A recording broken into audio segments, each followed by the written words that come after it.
Di tengah kedukaan mendalam yang masih terasa atas tewasnya 53 prajurit terbaik TNI AL dalam tenggelamnya KRI Nanggala 402, Takmir dan Jamaah Masjid Jogokarian Yogyakarta menggalang urunan dana untuk membeli sebuah kapal selam baru. Bisa jadi kita berspekulasi apakah dana bisa terkumpul, tapi setidaknya ini sebuah tamparan keras bagi pemerintah. Masyarakat hendak mengatakan kepada pemerintah, "Bos, menjaga NKRI memang berat. Jika Anda tidak bisa melakukannya, biar kami yang mengerjakan itu."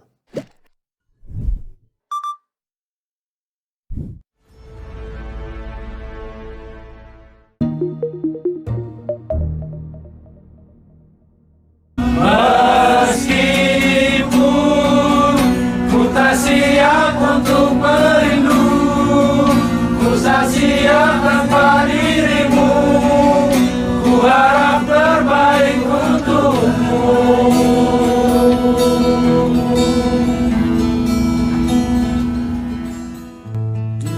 Halo guys, ketemu lagi kita hari ini ya di sore ini Selasa 27 April 2021 di Afternoon Tea.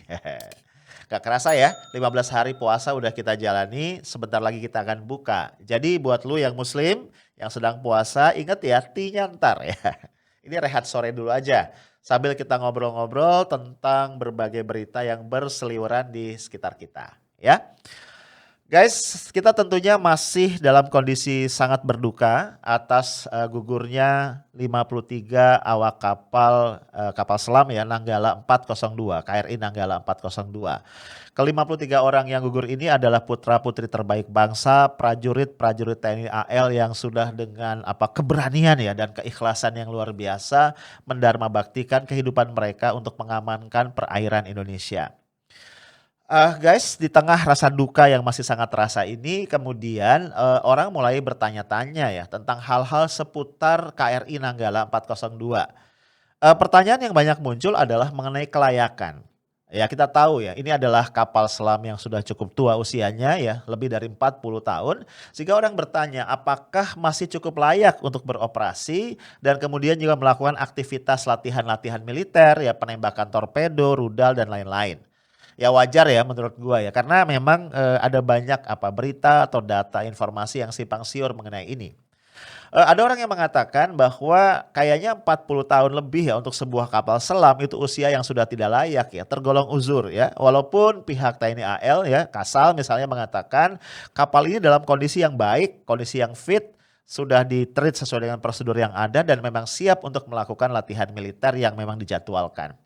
Nah, tapi kemudian kita juga tidak bisa menafikan ya, misalnya ada seorang anggota dewan ya, Pak TB Hasanuddin dari Komisi 1 DPR RI yang memberikan kesaksian atau pernyataan.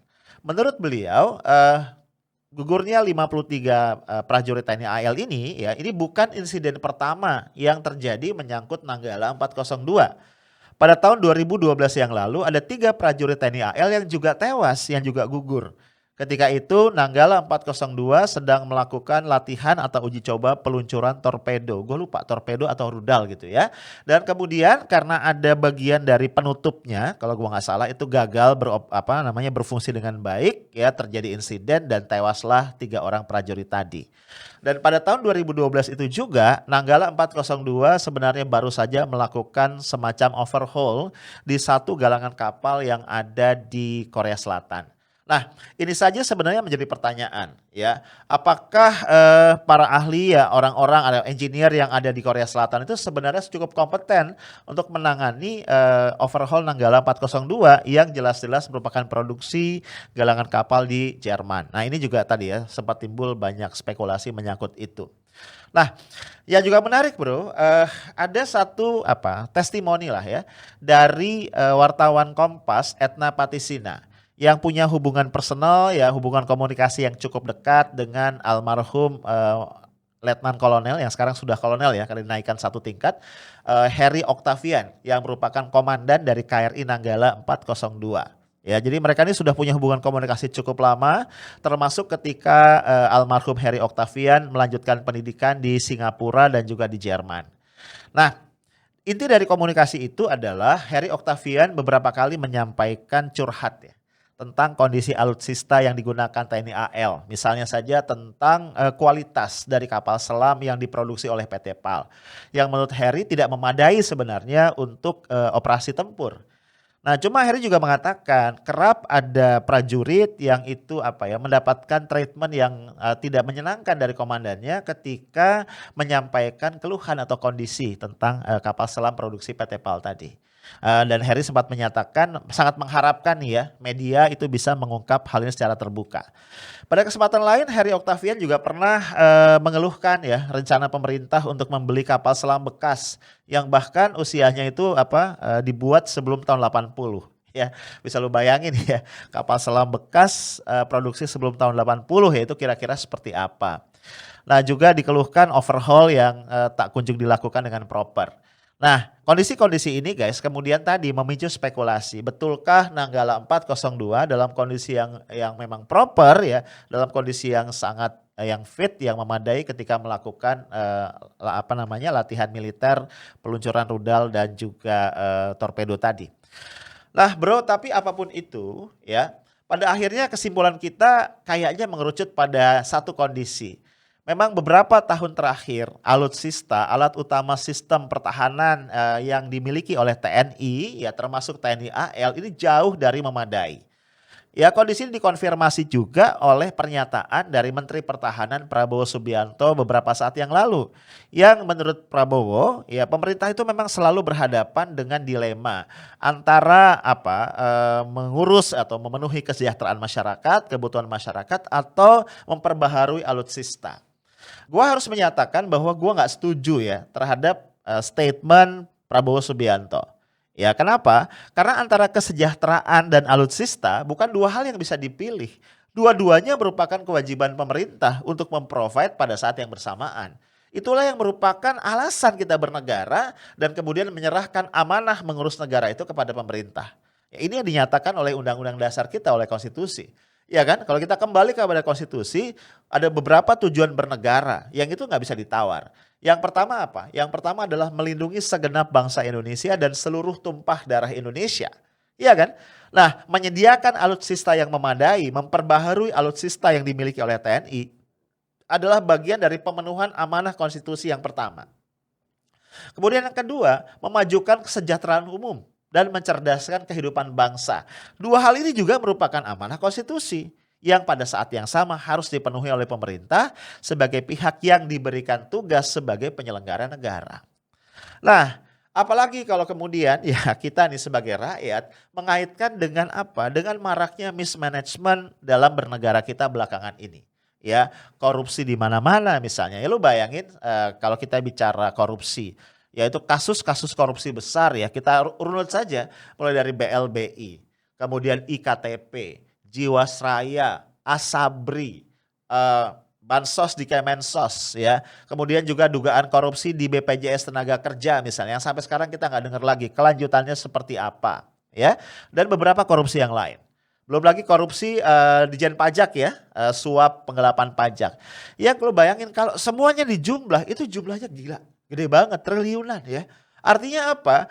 Kalau misalnya negara, pemerintah benar-benar memperkuat ya langkah-langkah pemberantasan korupsi dan pencegahan korupsi terutama, sebenarnya negara ini akan punya dana yang jauh lebih dari cukup ya untuk memenuhi keduanya, mensejahterakan rakyat maupun juga memenuhi kebutuhan alutsista. Cuma yang gua khawatir adalah memang ya somehow nih pemerintah kita gagal fokus ya. Pemerintah Presiden Jokowi ini gagal fokus. Misalnya Pak Jokowi sangat sangat ngebet untuk mendapatkan predikat sebagai bapak infrastruktur, iya kan? Sejak periode pertama beliau menjadi presiden, infrastruktur ini seolah menjadi mantra ajaib ya, yang kemudian menjadi direction dari segala program-program yang dibawa oleh Pak Jokowi. Di satu sisi kita appreciate ya, tapi pada sisi yang lain kita juga harus melihat dengan mata terbuka, dengan fair bahwa satu, banyak dari infrastruktur tadi yang kemudian mangkrak, ya kan? Kereta cepat di Palembang, kereta bandara, kemudian bandara Kertajati misalnya dan beberapa yang lain. Ada yang tidak mangkrak tapi tidak optimal secara operasional ya, sehingga break even point-nya menjadi tidak tercapai dengan baik. Karena mungkin sekali ya feasibility studies-nya tidak dilakukan dengan baik sebelum infrastruktur tadi benar-benar dibangun. Kemudian juga bro, beberapa infrastruktur itu ternyata syarat dengan dugaan dugaan manipulasi. Ya, dari beberapa sumber itu dikabarkan memang dorongan pemerintah untuk membangun infrastruktur ini bisa dipahami ya. Karena nilai markup dari infrastruktur itu rentenya itu tinggi banget ya. Ada yang mengatakan 10%, ada yang mengatakan 30%. Jadi lu bayangin, di 2021 ini ya, anggaran untuk infrastruktur itu sekitar 400 triliun lebih ya. Ini meningkat 2 kali lipat dibandingkan tahun lalu. Kalau kita ambil 10% aja, berarti markupnya sekitar 40 triliun. Wah, ini yang menikmati ngangkang kaki gitu ya. Belum lagi tanda kutip manipulasi dalam bentuk yang lain. Misalnya kita baru saja mendengar ya bagaimana Waskita Karya itu menjual 30% kepemilikannya pada satu ruas jalan tol ya. Padahal jalan tol itu dibangun dengan investasi dari hutang senilai 4,7 triliun. Berarti kalau kita bicara 30%-nya sekitar 1,4 triliun ya. Ternyata dijual oleh Waskita Karya hanya sekitar 800 something miliar gitu ya. Artinya dijual rugi gitu. Lu bayangin ya, satu investasi infrastruktur dibangun dengan hutang kemudian dijual rugi. Wah, itu dahsyat. Nah bro, ketiadaan fokus ini yang menjadi sorotan ya. Apalagi kemudian kita mendengar rencana yang bersikeras benar ya pemerintah nih Pak Jokowi untuk tetap mengeksekusi pemindahan ibu kota ke Kalimantan Timur, ke Penajam. Ya lu bayangin ya, dalam kondisi kayak begini. Kalau kita menimbang, kita bicara prioritas ya, kita kontraskan antara tadi infrastruktur termasuk pindah ibu kota versus alutsista gitu ya. Rasa-rasanya kita sepakat bahwa alutsista yang memadai itu jauh lebih penting untuk menjaga marwah, kedaulatan dan kehormatan Indonesia ketimbang pindah ibu kota. Ya. Nah guys, di tengah segala kekisruhan yang gue gambarin tadi ya, pemerintah yang gak fokus ya, pembangunan infrastruktur yang membabi buta, ya utang yang sudah begitu besar, defisit anggaran yang menggila, itu ternyata rakyat kita ini sangat sabar ya, sangat tabah, sangat nerimo dan penuh pengertian gitu ya. Ini yang menurut gue harus disyukuri oleh pemerintah. Rakyat kita gak marah ya diam ya dan terus mencoba untuk memberikan bantuan kepada pemerintahnya. Ya walaupun kerap pemerintahnya ternyata nggak terlalu peduli sama rakyatnya. Bro, ini misalnya nih menarik ya.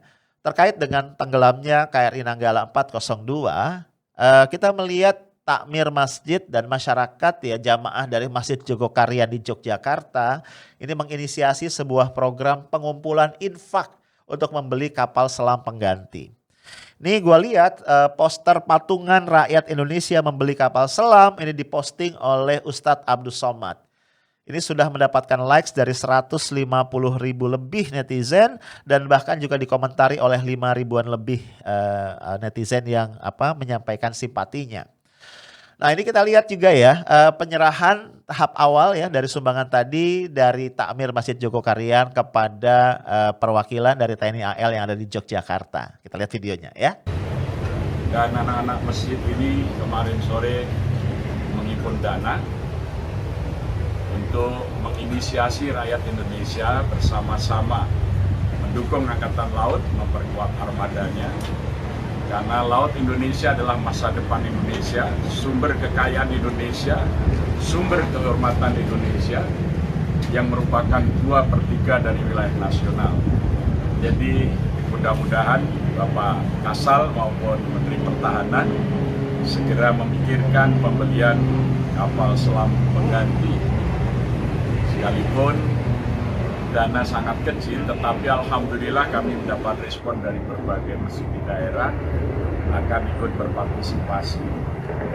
Mudah-mudahan kita bisa menjadi bangsa bahari yang kuat, bangsa maritim yang teguh, bangsa yang dapat mempertahankan daulat kebangsaan kita di lautan. Karena itu sekali lagi sampaikan salam hormat kami kepada para keluarga patriot-patriot yang gugur di KRI Nanggala 402. Kecintaan kami pada TNI Angkatan Laut adalah bagian dari kecintaan kami pada negara kesatuan Indonesia. Jales Neva, Jaya Hai! Jales Neva, Jaya Hai! Jales Neva, Jaya Hai! Allah Guys, kalau melihat tadi ya video yang menggambarkan aktivitas dari takmir dan jamaah Masjid Jogokarian, mungkin sebagian orang yang sinis dan skeptis mengatakan nggak mungkin lah terkumpul dana untuk beli satu kapal selam, kan mahal ya. Kalau menurut gue sih ya mungkin aja, why not ya. Satu kapal selam itu yang sekelas dengan Nanggala ini kira-kira harganya 5,7 triliun. Ya, jauh lebih murah ya, jauh lebih kecil nilainya dibandingkan dengan korupsi yang dilakukan oleh banyak pejabat publik di Indonesia belakangan ini. Ya nggak sih? Dan kita jangan pernah mengabaikan kekuatan rakyat, kekuatan masyarakat sipil. Ketika mereka geram atas sesuatu ya, mereka merasa ada sesuatu yang mengganggu ya, nurani mereka, rasa keadilan mereka dan mereka bergerak itu dahsyat luar biasa. Dan menurut gua, kalaupun misalnya Masjid Jogokarian tidak berhasil mengumpulkan dana untuk membeli satu kapal selam, menurut gua ini adalah tetap tamparan dahsyat bagi pemerintah. Jadi seolah-olah ya takmir Masjid Jogokarian, jamaah Masjid Jogokarian, masyarakat Yogyakarta dan rakyat Indonesia ingin mengatakan kepada pemerintah, bos, menjaga NKRI itu memang berat. Kalau sampean tidak mampu, biarkan kami yang melakukannya. Itu aja dari gua, stay tough, smart, and professional. Assalamualaikum warahmatullahi wabarakatuh.